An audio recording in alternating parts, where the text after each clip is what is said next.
Morning, thank you.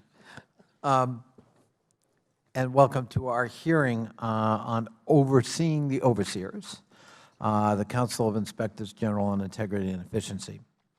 Among the most important and misunderstood jobs in our federal government is that of federal inspectors general. These unique federal employees straddle the executive and legislative branches and serve as critical components of effective oversight. IGs, better known by the public as federal watchdogs, help Congress uncover waste, fraud, and abuse at federal agencies, and they help agencies to find efficiencies that can improve service to the American public. IGs have served in this sometimes unpopular role for more than 40 years. In fiscal year 2017 alone, the IGs identified $32.7 billion in potential savings across the federal government, as documented in the nearly 4,000 reports released. IGs have also recovered $21.9 billion from settlements and civil judgments resulting from nearly 22,000 investigations. For American taxpayers, that means that for every dollar we invest to fund these offices, we can expect a $22 return. And IGs do more than save the federal government money. They improve agency safety, call balls and strikes on agencies that fail to follow established and fair processes and procedures, and they perform work that has the potential to save lives, like the Agency for International Development and its work examining the lessons learned from the agency's Ebola response efforts. Today's hearing examines the role of the Council of Inspectors General on integrity and efficiency and the role it plays in continuously improving the IG community. This interagency IG council, known as CIGI, serves as a hub of oversight, professionalization, and information sharing across the IG community. 11 years ago, Congress established CIGI by merging a council for the smaller IGs and one for the larger IGs. And CIGI began operations in 2009, making this CIGI's 10-year anniversary. The progress CIGI has made over the last decade is commendable.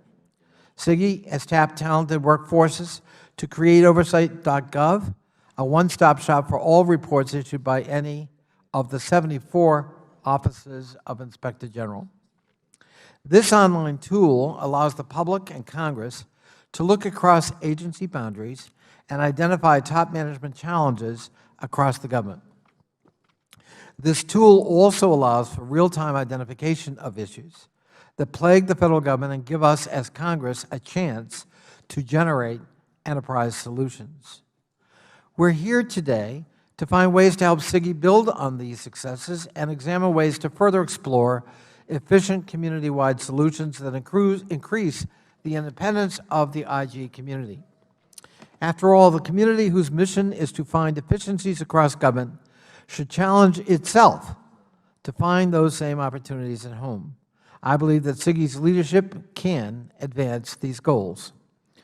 Most importantly, this hearing will probe whether CIGI is effectively performing its most important function, watching the watchdogs.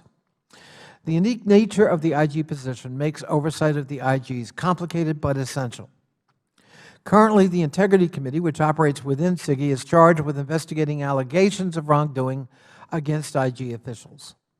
The Integrity Committee has at times operated without transparency, which is in contrast with the values of the IG community itself, whose greatest strength is sunlight.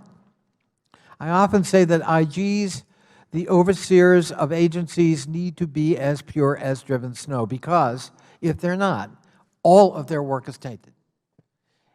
And that is critical. The IG has to be respected by both sides of the aisle, by both bodies here in Congress, and by, more importantly, the public. I've also got particular concerns about offices of inspectors general who share their IT service with agencies that they oversee. Congress deliberately created the IGs 40 years ago to be independent from the agencies they oversee. While we trust agencies would never inappropriately access investigative materials created by their IGs, I am concerned that even the appearance of potential impropriety is a risk to IG independence. I think SIGI has been working in this area and could play a pivotal role in finding a collaborative cross-community solution to the problem. I also believe that SIGI needs to be more transparent. I've had my own personal experience several years ago and was left far from being satisfied. When two members of the committee filed a complaint, we witnessed the process firsthand. And it was a dismissive process, it was not a transparent process, and it raised real concerns. And I know, Mr. Horowitz, you and I met about that at the time, and I know that you were not unsympathetic to the concerns raised. And I'm eager to hear what progress we're making and need to make as we proceed. In celebrating 10 years of SIGI, we should also examine SIGI's role in filling IG vacancies by helping the President, agency heads, and Congress to find qualified candidates for vacant IG positions. Today, we'll examine whether those responsibilities need clarification or reinforcement.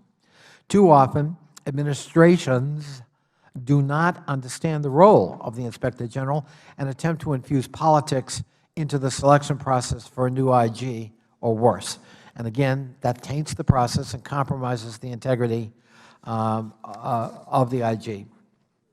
Finally, this hearing will examine recent transparency measures SIGI and its Integrity Committee have adopted in its periodic reporting and explore options for codifying these reforms. We seek to ensure that the watchdog's watchdog remains above reproach by increasing the transparency and access to the Integrity Committee operations. And with that,